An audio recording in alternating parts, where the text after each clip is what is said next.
candidates and welcome to Government Crackers. This is Kavita.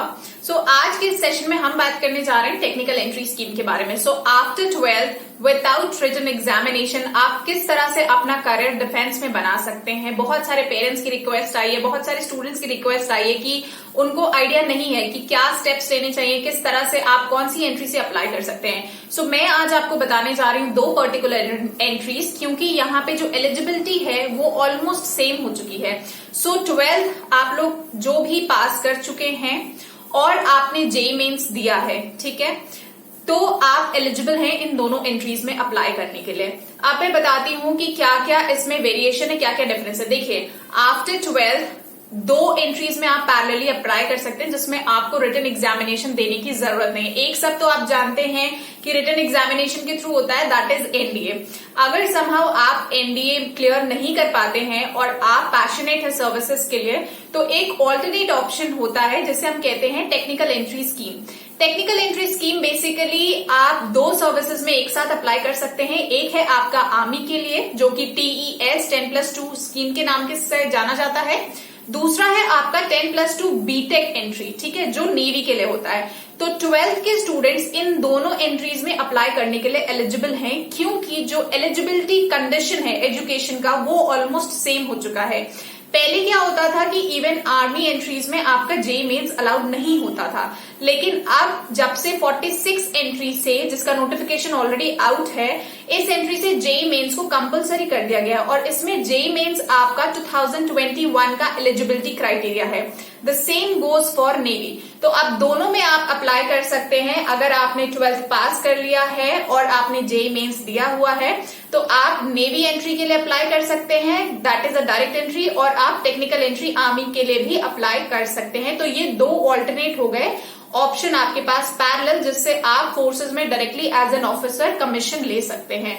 दोनों का process same है. Application out होते ही आप अपने फॉर्म फिलअप करिए, डिटेल्स फिलअप करिए. आपकी एप्लीकेशन अगर शॉर्टलिस्ट होती है कट ऑफ में, सो आपको कॉल आएगा एसएसबी का. एसएसबी कॉल आने के बाद एसएसबी एग्जाम जो है वो 4 से 5 दिन का कंप्लीट प्रोसेस है. अगर आप रेकमेंड होते हैं उसमें तो आपका फर्दर 5 दिन का और एक्सटेंशन होता है जिसमें आपको मेडिकल्स अपने देने होते हैं. और उसके बाद आपका होता है ऑल इंडिया मेरिट लिस्ट आती है. उस मेरिट लिस्ट में अगर आप क्वालिफाई करते हैं तो आप ज्वाइन करते हैं पर्टिकुलर अकेडमी, ठीक है. अब बात कर लेते हैं इनकी टर्म्स एंड कंडीशंस की. दोनों ही एंट्री में जेईई मेंस तो कंपलसरी है, कॉमन है, ठीक है. हालांकि रैंक नहीं बताई गई है अभी तक ना. टेक्निकल एंट्री स्कीम 46 में तो ये पहली बार हो रहा है, तो अभी एज सच कोई पर्टिकुलर रैंक जो है उसमें नहीं दी गई है. सिर्फ और सिर्फ आपसे बोला गया है कि अगर आपने एग्जामिनेशन दिया हुआ है तो आप एलिजिबिलिटी क्राइटेरिया पूरी कर लेंगे और आप अप्लाई कर सकते हैं. हालांकि नेवी में अगर आपकी जो रैंक है वो 90,000 के बिलो है, बिकॉज लास्ट टाइम की अगर हम रैंक देखें कट ऑफ की जेईई की तो इट वाज समवेयर 89,000 समथिंग. तो अप्रोक्सीमेटली अगर मैं उसे 90,000 लेके चलूं इस बार, तो 90,000 के अंदर अंदर अगर आपकी रैंक है तो आप एलिजिबल हैं, आप अप्लाई कर सकते हैं और चांसेस है कि आप रेकमेंड हो सकते हैं, शॉर्टलिस्ट हो सकते हैं, ठीक है. सो यहाँ पे दोनों ही एंट्रीज में बस दो डिफरेंस है. अगर आप नेवी एंट्री के लिए अप्लाई करते हैं तो आपका जो एग्रीगेट क्लास 12th में होना चाहिए, दैट इज पीसीएम में 70% होना चाहिए मिनिमम, ठीक है. यानी जो मिनिमम कट ऑफ है पीसीएम में वो है 70%. एंड इंग्लिश में आपको 50% मार्क्स एग्रीगेट चाहिए. वहीं अगर आप आर्मी के लिए अप्लाई करते हैं तो जो आपका पीसीएम का मिनिमम स्कोर है वो 60% है, ठीक है. सो बहुत सारे ऐसे स्टूडेंट्स भी हैं जो अप्लाई नहीं कर सकते थे नेवी के लिए, मगर अब आपके पास एक ऑल्टरनेट ऑप्शन है कि आप आर्मी के लिए अप्लाई कर सकते हैं, क्योंकि आपने ऑलरेडी जेईई मेंस दिया हुआ है. इन दोनों में अप्लाई आप कर सकते हैं. नेवी के जो एप्लीकेशन फॉर्म्स हैं वो 1 अक्टूबर से आउट है, एंड आर्मी का जो टेक्निकल एंट्री स्कीम 46 है इसके फॉर्म्स आपके 7 अक्टूबर से आउट है. हालांकि नेवी में आपको एप्लीकेशन फॉर्म भरने की ड्यूरेशन थोड़ी सी कम दी गई है, जहां पे 10 अक्टूबर में आपके एप्लीकेशन क्लोज हो जाएंगे. तो वहीं आर्मी में 8 नवंबर आपकी लास्ट डेट दी गई है. तो आराम से आप अप्लाई कर सकते हैं. गवर्नमेंट साइट्स है, हैंग भी हो सकती है, तो टाइमली आप रहते हुए अप्लाई कर दीजिए. इसके बाद की प्रोसेस की बात करूं तो एसएसबी को अगर आपकी फर्स्ट अपॉर्चुनिटी है, मैं कहूंगी इसको लाइटली मत लीजिए, एसएसबी प्रिपरेशन करिए, बिकॉज बहुत ज्यादा चांसेस होते हैं कि फर्स्ट अटेम्प्ट में आप लोग अपनी एसएसबी को क्लियर कर सकते हैं। ठीक है, एज अ रिपीटर होके थोड़ा सा बैरियर आप अपने लिए क्रिएट कर लेते हैं। अपने फर्स्ट अटेम्प्ट को अपना लास्ट अटेम्प्ट मानिए और अच्छे से प्रिपरेशन करिए। नाउ एसएसबी में सबसे ज्यादा बच्चे गलतियां क्या करते हैं, दे से कि SSB is all about self preparation. Agreed, every examination is about self preparation. जब तक आप खुद से नहीं पढ़ेंगे तो आपको नहीं आएगा। And specially about SSB it is all about your self evaluation. मगर सेल्फ इवैल्यूएशन खुद से पॉसिबल नहीं होता है। ठीक है, बहुत सारी गलतियां हम अपने आप इंसान पॉइंट आउट नहीं कर सकता है। They need a particular guidance in a right direction. क्या गलतियां हो रही हैं, क्या अप्रोच हो रहा है। स्पेसिफिकली अगर मैं बात करूं स्क्रीनिंग की, जहां पे फेलियर रेशियो इतना ज्यादा है कि ऑलमोस्ट 80 to 90% आपका स्क्रीनिंग में फेलियर रेशियो होता है। और उसके साथ ही मैक्सिमम कैंडिडेट्स जो है वो यहां से रिजेक्ट होते हैं एंड एट टाइम्स कभी कभी कंप्लीट बैच वॉश आउट भी हो सकता है।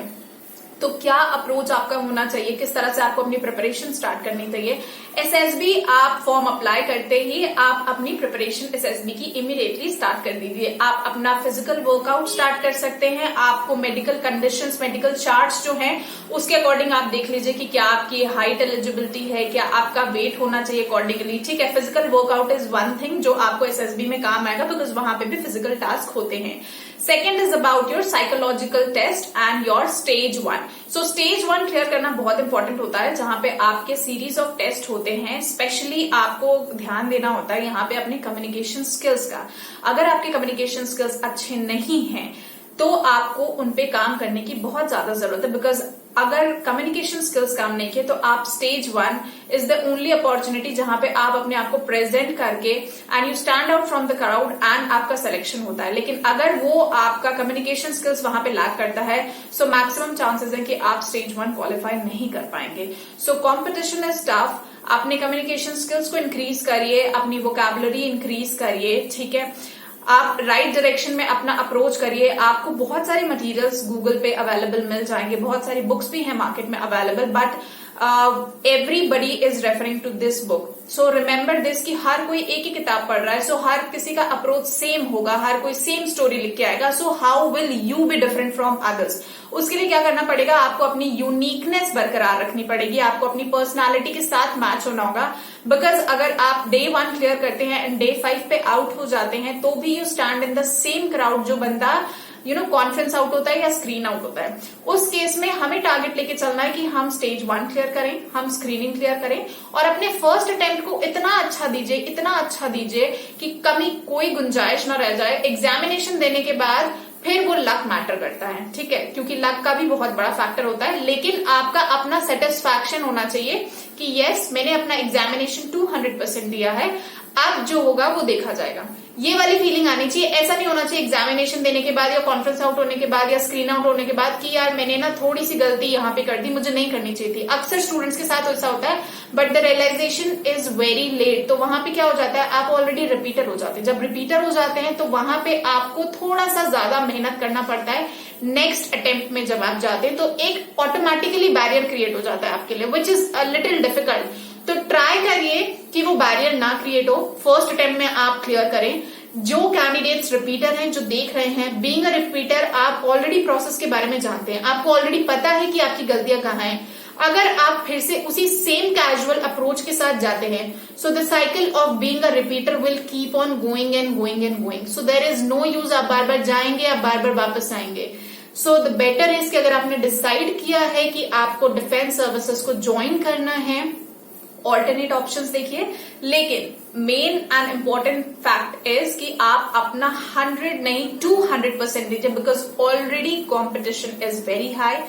टारगेट करिए अपना स्टेज 1 क्लियर करने की। अब बच्चों के दिमाग में एसएसबी से रिलेटेड बहुत सारे डाउट्स होते हैं। ठीक है, कोचिंग इंस्टीट्यूट्स में जब जाते हैं, इवन मेरा पर्सनल एक्सपीरियंस भी है, कोचिंग इंस्टीट्यूट्स में क्या होता है, there are batches of numerous candidates जहां पे डाउट्स नहीं क्लियर होते हैं। 10-15 दिन is a very short duration जहां पे कैंडिडेट्स के डाउट नहीं क्लियर होते, जहां पे एक बैच में एन नंबर ऑफ स्टूडेंट्स होते हैं, टाइम ही नहीं मिल पाता एम्पल ऑफ हर बच्चे को individually, and for everything they keep on charging and charging and charging. जब आपको राइट स्टडी मटेरियल मिल जाता है तो आपका जो सर्चिंग टाइम है वो लेस हो जाता है। आप अपना सारा का सारा हार्डवर्क सिर्फ और सिर्फ पढ़ाई में कर सकते हैं एंड अकॉर्डिंगली अपने मिस्टेक्स एनालाइज करने में कर सकते हैं और उसको इम्प्रोवाइज कर सकते हैं। ठीक है, तो आप अपना वो टाइम सेव करिए। ये सारी चीजें जो हैं हम आपको अवेलेबल करा देंगे। हमारा प्लेटफॉर्म है गवर्नमेंट क्रैकर्स, जहां पे आप ऐप डाउनलोड करके एसएसबी की we are providing 15+ e books जो अभी तक मार्केट में अवेलेबल नहीं है। यानी हर टेस्ट से रिलेटेड आपको डिटेल में विद पिक्चर एक्सप्लेन किया जाएगा कि उस टेस्ट के बारे में है क्या। उससे रिलेटेड आपको वीडियो लेक्चर भी मिलने वाला है जहां पे डिटेल में एक्सप्लेन किया गया है कि इस टेस्ट के बारे में किस तरह से आपको अप्रोच करना है, टेस्ट में क्या इंस्ट्रक्शंस दिए जाते हैं एज इट इज जो आपको एसएसबी में दिए जाते हैं। ठीक है, जब आप ये लेक्चर्स देखेंगे आपके डाउट्स क्लियर हो जाएंगे। फिर उससे रिलेटेड हमने सैंपल्स आपको प्रोवाइड किए हुए हैं जिसमें मोर देन 400-500+ सैंपल्स आपको दिए गए हैं। आप उन सैंपल्स को देख के समझेंगे कि अच्छा अप्रोच क्या होना चाहिए लिखने का। जैसे हम आंसर शीट देखते हैं ना टॉपर्स की, कि अकॉर्डिंगली हम अपने आंसर्स लिखते हैं, चाहे वो हमारे बोर्ड एग्जामिनेशन हो गए या फर्दर किसी भी कॉम्पिटिशन एग्जामिनेशन में हो गए।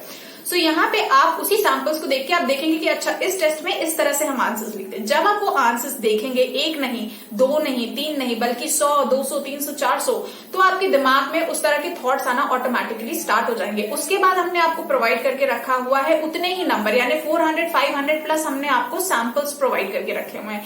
उन सैंपल्स पे आप प्रैक्टिस कर सकते हैं। जब इतनी प्रैक्टिस आप रिगरसली रिपीटेड टेन्योर पे करते जाएंगे, ऑटोमेटिकली आपकी पर्सनालिटी में चेंज आना शुरू हो जाएगा। ठीक है, और आपकी प्रिपरेशन अच्छी हो जाएगी। इसके साथ साथ जब आप अपने आंसर्स लिखते हैं, आप उन आंसर्स को डायरेक्टली मेरे साथ शेयर कर सकते हैं और जहां पे भी इम्प्रोवाइजेशन की जरूरत है पर्सनल लेवल पे I will be guiding you. So आप मेरे साथ टच पे रह सकते हैं with the help of that app, and the amount of the charge for the course is very nominal, very less. ठीक है, घर बैठ के आप आसानी से अपनी एसएसबी प्रिपरेशन कर सकते हैं, आपको कहीं जाने की जरूरत नहीं।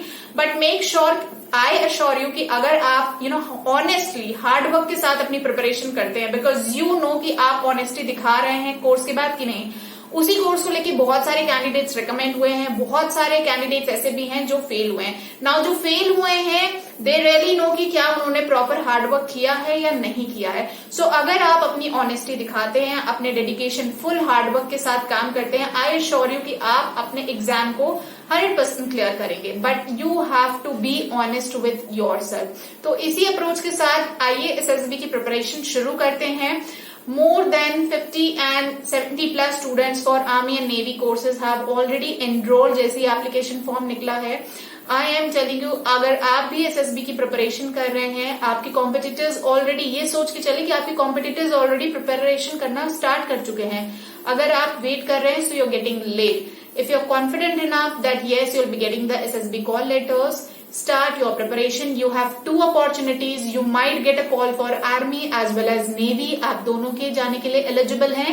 अगर एक में आपका लक फैक्टर मान लीजिए नहीं काम करता, सेकेंड चांस अपना दीजिए और हो सकता है आप आर्मी में क्वालिफाई कर जाए। तो एक साथ 2 अपॉर्चुनिटीज हैं आपके पास डिफेंस सर्विसेज में एज एन ऑफिसर ज्वाइन करने की। ये आज की कंप्लीट इन्फॉर्मेशन थी। कोई भी और डाउट आपको होता है टेक्निकल एंट्री स्कीम से रिलेटेड, उससे रिलेटेड मैंने ऑलरेडी वीडियोस अपलोड कर दी हैं, आप उनको जाके देख सकते हैं। नेवी की भी डिटेल्ड एप्लीकेशन फॉर्म मैंने अपलोड कर दिया है, आर्मी के भी मैंने डिटेल्ड एप्लीकेशन फॉर्म अपलोड कर दिए हैं, जहां पे आपको जेई रैंक्स के बारे में डिटेल में बताया गया है, मेडिकल कंडीशंस बताई हैं मैंने, एलिजिबिलिटी डेट बताई है मैंने, एलिजिबिलिटी क्वालिफिकेशन बताई है, सारी चीजें मैंने बता दी है। इसके अलावा कोई और डाउट है तो आप इस सेक्शन में कमेंट करके मुझसे पूछ सकते हैं। I am always there to help you out. But last and the least, I would only say that start your preparation immediately if you are passionate about the services. अपना target बनाइए, M set करिए, physical workout करना start कर दीजिए, वो gap पे काम करना स्टार्ट कर दीजिए, अपनी फ्लुएंसी लेके आइए, बिकॉज अच्छे अच्छे बच्चे भी फंबल कर जाते हैं। तो ये सारी चीजें दूर करिए, पहले अपनी गलतियों को दूर करिए, उसके बाद वी विल सी कि व्हाट इज द रिजल्ट। ठीक है, वहां पे फिर आता है हमारा luck factor. So I hope the session was useful to all of you and all the parents who are watching. So I'll see you in the next session. Till then, Jai Hind.